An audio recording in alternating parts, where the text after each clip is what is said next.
like prime example for me as a trainer and as a person who breeds American bullies, working XL American bullies. Okay, I do certain things for my dogs, and I'll give you some examples. Like prime example, environmental stuff. Okay, um, my pups get to watch me doing personal protection with the group class. Literally, I have the pups there in the kennel.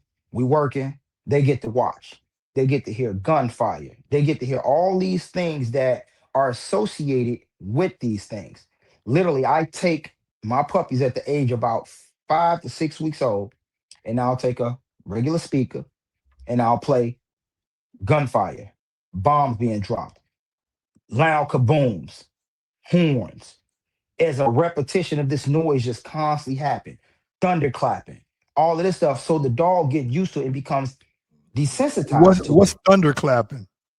Well, thunder, Oh, oh, okay. the noise from thunder and stuff like that. Because you get to think about it, dogs don't hear that. Firecrackers, all these sounds I use to get these dogs desensitized to knowing that if they hear something smaller than this, it's nothing to them. You get what I'm saying?